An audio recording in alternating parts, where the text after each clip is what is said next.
Segue em estado grave a menina indígena que foi atingida na cabeça por um artefato explosivo no norte catarinense. Até agora a polícia não tem suspeitos. Veículo desgovernado, apesar do susto, passa bem a mulher que foi atropelada pelo próprio carro no meio oeste do estado.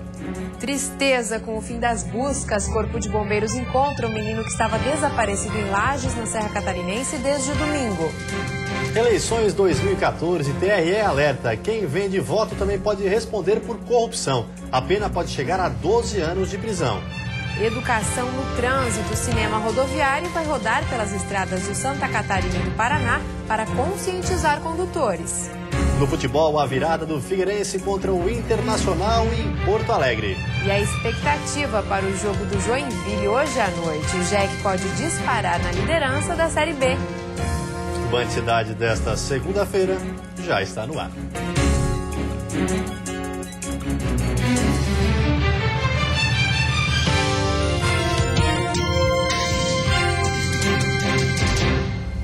Olá, boa noite.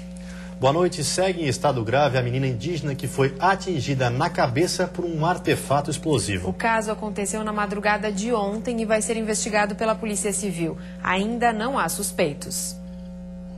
A menina de 8 anos pertence a essa aldeia indígena que fica perto do centro de Araquari. Na madrugada de domingo, ela descansava em um carro quando foi atingida na cabeça. Com ferimentos graves, foi encaminhada às pressas por uma agente da FUNAI para a sede dos bombeiros voluntários da cidade. Depois de receber os primeiros socorros, foi levada ao hospital de São Francisco do Hospital Infantil de Joinville. A menina se encontrava com os pezinhos todos esfolados e um corte contuso muito grande na parte da traseira da cabeça ali, entendeu? Entre a nuca e o crânio. A causa das lesões ainda é desconhecida. Não se tem certeza se os ferimentos foram provocados por um disparo de arma de fogo, a explosão de um rojão ou fogos de artifício. No carro em que ela supostamente descansava, havia cacos de vidro e uma perfuração no banco traseiro. Embora a menina tenha sido atingida dentro de uma aldeia indígena, cujas terras são protegidas pela União, a investigação vai ser feita pela Polícia Civil. Isso porque o caso não tem nenhuma relação com um problema coletivo da comunidade indígena. O inquérito foi instaurado aqui na delegacia de Araquari. Não houve comunicação por parte de nenhum parente da menina, nem mesmo de nenhum representante da FUNAI. É lógico, agora cabe a gente investigar, apurar o que aconteceu realmente. Foi instaurado, né, um inquérito policial para apurar até mesmo uma tentativa de homicídio, né, emitidas as guias para exame pericial. Vamos aguardar agora os resultados. A criança continua internada em estado grave na UTI pediátrica do Hospital Infantil de Joinville. O Conselho Tutelar já foi comunicado do caso e deve chamar os pais para apurar a responsabilidade. O corpo da criança de 8 anos que havia desaparecido na tarde desse domingo em Lages foi localizado no Rio Caveiras na tarde de hoje. As buscas começaram nesta manhã. Foram quase 6 horas de buscas pelo Rio Caveiras, no bairro Cacetiro, em Lages. Luiz Paulo de Oliveira, de 8 anos, desapareceu neste domingo e foi encontrado hoje, no início da tarde. O tênis do garoto estava em uma das margens do rio e serviu como referência para que os bombeiros iniciassem as buscas no local. Segundo a madrinha da criança, ele tinha saído de casa para brincar no parquinho. Que convidou o amigo dele para ir no Despraiados, que pegava água na cintura. Chegou ali, estava alto demais a água, onde ele acabou se afogando. Pediu o real e pegou a bicicleta e saiu. Mas a gente não sabia que ele vinha para cá pro Rio, né? Os bombeiros foram acionados por uma moradora do local no domingo, mas não puderam iniciar as buscas porque já estava anoitecendo. Só hoje pela manhã é que a equipe de mergulho pôde realizar o trabalho. Os bombeiros localizaram o corpo a mais ou menos 70 metros deste local. Tudo indica que o menino foi levado pela correnteza do rio. 3 mergulhadores foram descendo e acabaram por encontrar. Nosso mergulhador, o Cabo Andrino, que encontrou, ele em torno da cintura dele, ele pôde, por via tato, né? Encostou no corpo, pôde retirá-lo daí. O corpo da criança foi levado para a perícia. A família do garoto acompanhou as buscas durante todo o dia. A madrinha lembra dele com carinho. Era um menino alegre, brincalhão, se dava com todo mundo, sorridente, vivia andar de bicicleta. Não tem o que falar dele. Em Joaçaba, no meio-oeste do estado, uma mulher foi atropelada pelo próprio carro. Já em Capinzal, um incidente parecido assustou funcionários e pacientes de um hospital. A câmera de um estabelecimento comercial flagrou o momento do atropelamento. A mulher aparece na frente do carro que desce pela rua. É possível ver um momento em que ela é atingida pelo veículo que passa com uma das rodas por cima dela. Pessoas saem correndo para ajudar a socorrer a vítima. A motorista teria estacionado no local, que é uma descida bastante íngreme. Ao ver que o carro começou a descer, ela se colocou na frente, tentando parar o veículo. A mulher teve ferimentos leves. Uma senhora que estava com ela ficou abalada com a cena e também foi socorrida. Já em Capinzal, também no meio-oeste de Santa Catarina, um carro que estava estacionado numa descida acabou descendo a rua, derrubando uma grade de proteção até cair dentro do pátio do Hospital Nossa Senhora das Dores. O veículo ficou com as rodas para cima. Por sorte, ninguém ficou ferido. E a seguir, qualificação. O mercado de carnes do estado se mantém aquecido e oportuniza a geração de emprego. E ainda o exemplo de estudantes da terceira idade de Florianópolis que provam que nunca é tarde para iniciar os estudos.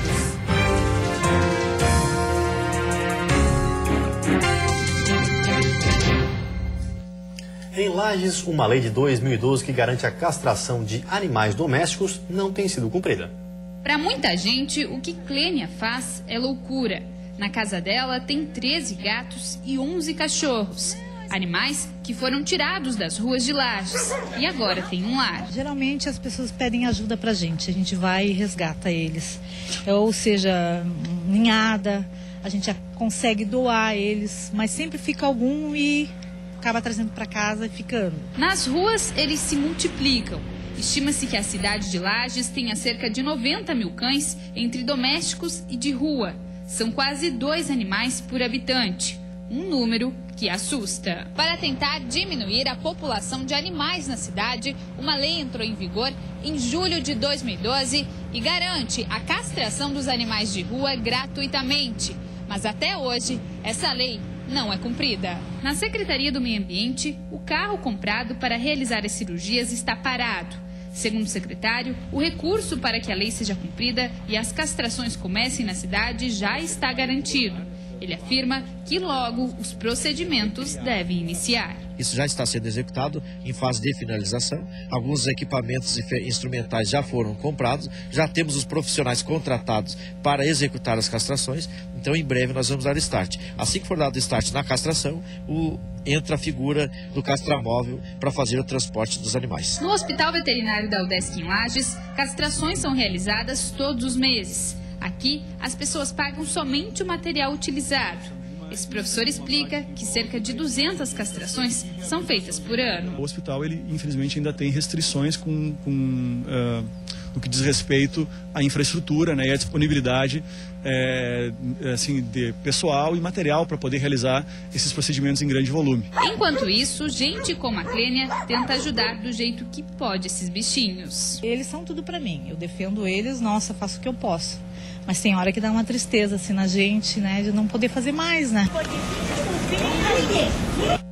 O mercado de carnes está cada vez mais aquecido em Santa Catarina. Além de gerar lucro, oportuniza a geração de empregos num ramo bastante conhecido, o de açougue.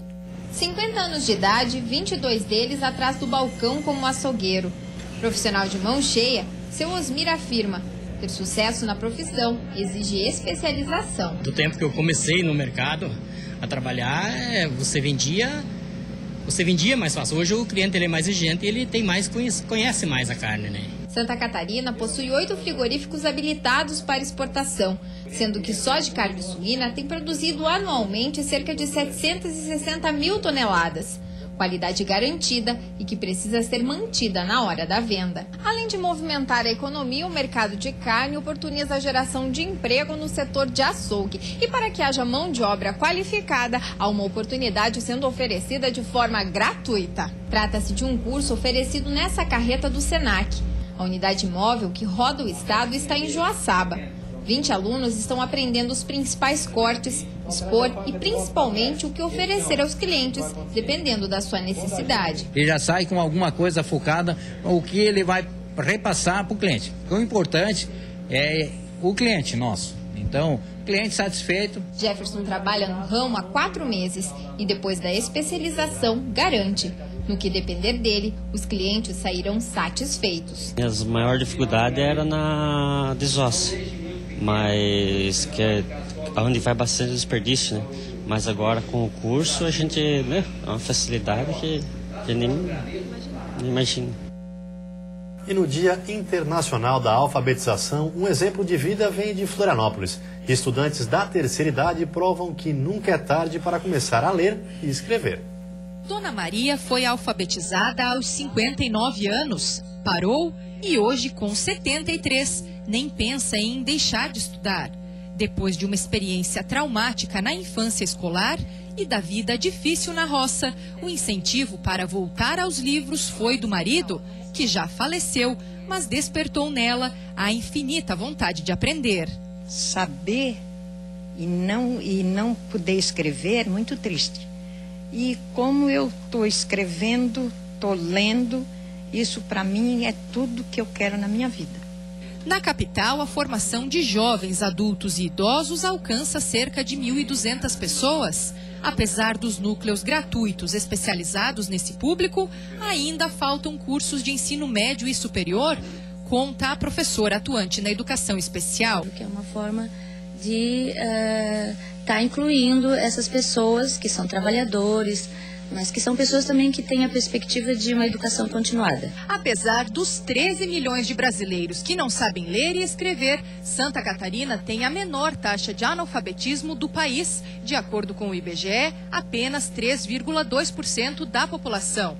Florianópolis também é a capital com menor índice de moradores sem estudos, 2,09% pelo censo de 2010. Dona Maria já se formou, mas continua no curso. Ela cantava poesias mesmo antes de escrever.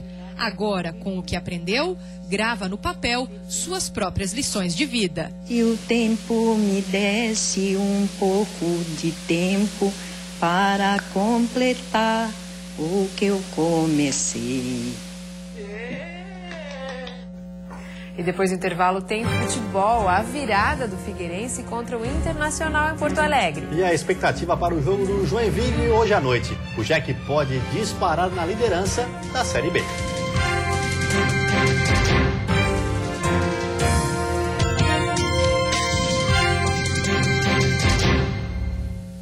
Aconteceu neste final de semana em Balneário Camboriú o 7º Festival Náutico. Cerca de 10 mil pessoas passaram pelo evento. O festival movimentou a economia da região. A estimativa inicial é que tenham sido negociados aproximadamente 40 milhões de reais em apenas 4 dias. As vendas no setor, destinadas a um público seleto, estão em alta na região. Pelo menos é o que garante a organizadora do evento e diretora da Marina. E Balneário Camboriú, por ter todo esse mercado de luxo que envolve toda a cidade e o setor, realmente é uma crescente. Este iate de 73 pés é o maior e o mais caro do festival. Por fora, ele parece bastante imponente, mas só quando se vê por dentro é que se entende por que ele vale mais de 12 milhões de reais. São 4 quartos, sala de estar e muitos acessórios, que deixam a navegação mais estável e segura. Ela tem um acabamento espetacular, o barco ele é feito com muito detalhe, principalmente através de times que fazem o barco à mão. Então isso fica difícil de não enxergar em primeiro ponto quando você entra no barco. Outro destaque deste ano é a customização das embarcações. Essa empresa de Santa Catarina é especializada no assunto. Os desenhos externos são feitos ao gosto do cliente. Caso ele queira vir com uma ideia de personalização, assim como existe nas motos, hoje a gente está tornando isso possível nos barcos. Cerca de 10 mil pessoas passaram pelo Festival Náutico em Balneário Camboriú este ano. Para 2015, a 8ª edição do evento já está garantida. E agora o futebol, final de semana de rodada completa pela Série A do Campeonato Brasileiro. Jogando em casa, o Criciúma não saiu do 0-0 contra o Corinthians e permanece na zona do rebaixamento. Mesmo resultado para Chapecoense e Goiás. Mas o Verdão do Oeste continua fora do grupo crítico da tabela. O destaque mesmo ficou por conta do Figueirense, que de virada venceu o Internacional em pleno Beira-Rio. Acompanhe como foi. Aos 15 minutos, o árbitro do jogo demorou para tomar a decisão, mas marcou o pênalti quando Thiago Volpe agarrou Fabrício. D'Alessandro abriu o placar. A torcida ficou tranquila quando o Paulão ampliou a vantagem, 2-0. Daí veio o segundo tempo e Everaldo descontou logo aos 5 minutos. Rafael Moura poderia ter matado o jogo, só que ele estava impedido nesse lance. Já o Figueirense precisou de 2 minutos para dar uma reviravolta na partida. Marco Antônio empatou e Giovani virou o placar. Uma equipe como a nossa não pode tomar 3 gols num tempo de jogo. Foi um segundo tempo para esquecer. Eu tenho que me assumir como o maior responsável disso. Olha, veja bem, primeiro tempo o placar não disse o que foi o jogo. Claro que o segundo tempo, nosso time encaixou melhor. Jogamos com os 2 volantes, com o Marco Antônio e com o Paulo Romero, e aí sim com os 2 meias. O Felipe deu essa qualidade que a gente queria pelo lado esquerdo, o Giovani pelo lado direito, e aí os nossos 2 meias sobressaíram. E aí o nosso meio-campo conseguiu engolir o meio-campo do Internacional. Já pela Série B, entre os catarinenses, apenas o Avaí entrou em campo neste final de semana. O Leão da Ilha, jogando em casa, perdeu a chance de assumir a liderança da segundona após empatar em 0-0 contra o América de Natal. Quem se deu bem com a última rodada foi o Joinville, que volta a campo hoje e pode disparar na liderança caso vença o Paraná. O jogo, que começa às 9 horas da noite na Arena Joinville, foi antecipado em função do amistoso do Brasil, amanhã contra o Equador. O Jack, em primeiro lugar com 36 pontos, se vencer, dispara na liderança, pelo menos antes do complemento da 21ª rodada. Para o jogo de hoje, Emerson Maria vai contar com o retorno do meia Marcelo Costa e cumprir a suspensão. O ataque deve ficar com a dupla Fabinho e Jael. Para o técnico, a palavra de ordem a partir de agora é equilíbrio. Estou muito surpreso com o equilíbrio dessa competição. Eu estou muito surpreso mesmo. Você vê que hoje o Joinville é líder da competição, mas a equipe que é 14ª colocada está a 10 pontos do Joinville. Você tem que manter o equilíbrio, tem que manter a regularidade. Nós tivemos essa regularidade no início da competição. Nós pontuamos 5 rodadas seguidas, foram 4 vitórias e um empate. E a seguir, conscientização. O cinema rodoviário vai rodar pelas estradas de Santa Catarina e do Paraná para educar e informar condutores. E ainda, eleições 2014, TRE alerta eleitores. Quem vende o voto também pode responder por corrupção.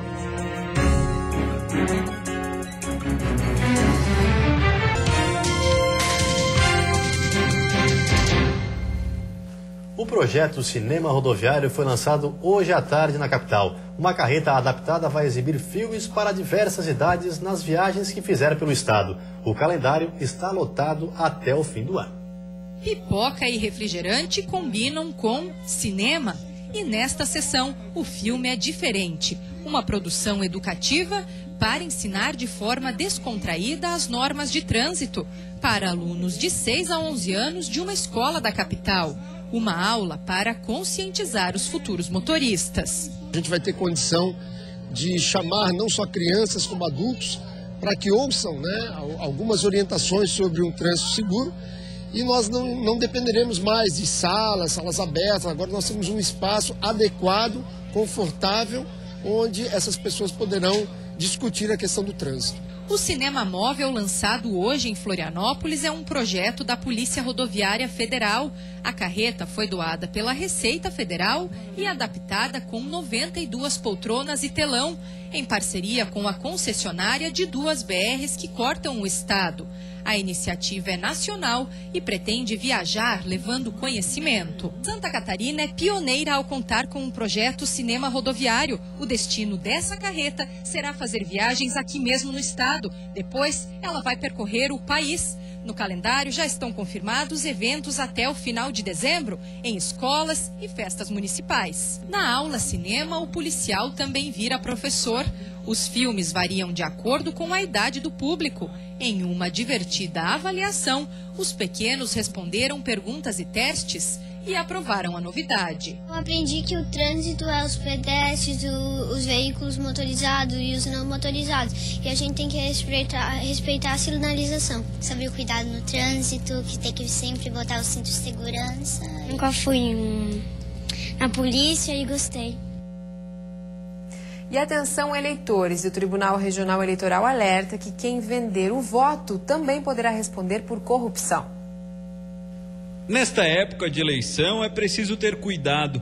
As propostas surgem de todos os lados, mas não são apenas aquelas tradicionais de campanha.